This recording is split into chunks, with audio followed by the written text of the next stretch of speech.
सिर पर हैट, आंखों पर चश्मा, चमचमाता कोट और चारों तरफ पुलिस वालों का पहरा। जीते जी जरायम की दुनिया में राज करने वाला गैंगस्टर आनंदपाल सिंह जब घर से निकलता था तो अच्छे अच्छों की हवा खराब हो जाती थी। अंडरवर्ल्ड से लेकर राजस्थान के क्राइम की दुनिया तक कोई ऐसा गैंगस्टर नहीं था जो आनंदपाल के सामने बोलने की हिम्मत कर सके। अब एनकाउंटर के 7 साल बाद एक बार फिर आनंदपाल का भूत जाग चुका है और यह भूत अब किस किस को डराएगा, किस किस को सताएगा, यह देखना दिलचस्प होगा, क्योंकि आनंदपाल एनकाउंटर मामले में जोधपुर कोर्ट ने सीबीआई की क्लोजर रिपोर्ट खारिज कर दी है। इतना ही नहीं, कोर्ट ने एनकाउंटर करने वाले 5 पुलिस वालों के खिलाफ हत्या का केस चलाने का हुक्म दे दिया है। हालांकि आनंदपाल की कहानी जितनी खौफनाक है उससे कहीं ज्यादा दिलचस्प भी है।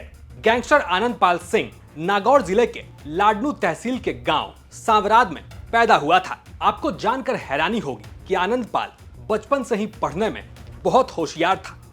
उसके पिता चाहते थे कि वो पढ़ लिख कर एक टीचर बने, बच्चों को शिक्षा दे, लोगों को ज्ञान दे और समाज को सुधारे। इसके लिए उसने बकायदा ग्रेजुएशन के बाद बीएड की डिग्री भी ली थी।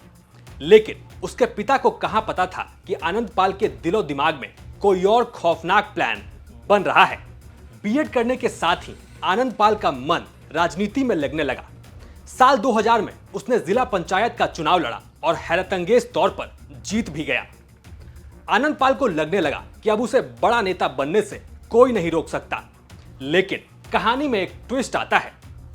जिला पंचायत के बाद पंचायत समिति के प्रधान का चुनाव होना था, जो आनंदपाल भी लड़ रहा था, लेकिन वो चुनाव हार गया।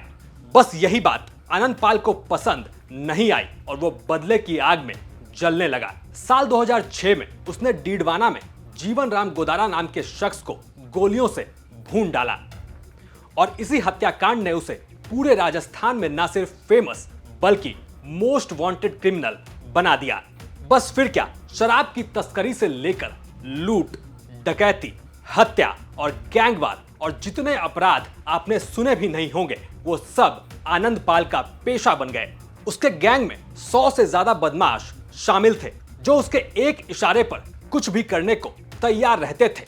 यहां तक कि राजस्थान के कई नेताओं और अफसरों को भी उससे खतरा था। लेकिन सवाल है कि क्या आनंदपाल से सबसे बड़ा खतरा तत्कालीन मुख्यमंत्री वसुंधरा राजे को था? उसने धमकी तो दी थी, लेकिन क्या वाकई वो वसुंधरा राजे को मारने वाला था?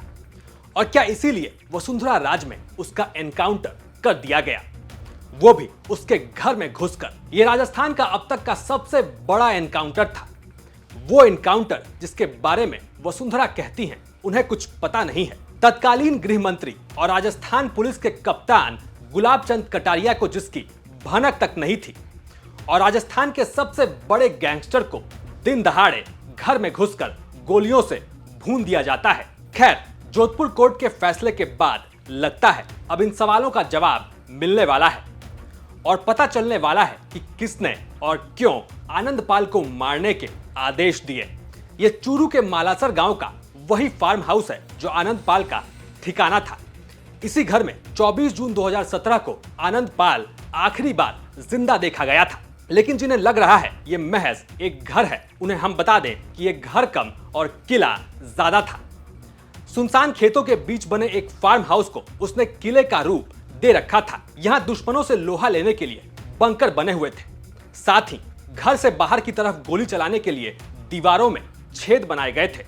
यहाँ तहखाने के भीतर एक और तहखाना मिला जिसमें पिंजरे रखे थे, वो पिंजरे जिनमें आनंदपाल अपने दुश्मनों को बंद करके रखता था। फरारी के दौरान वो अपनी प्रेमिका और लेडी डॉन अनुराधा चौधरी के साथ भी यहीं रहता था।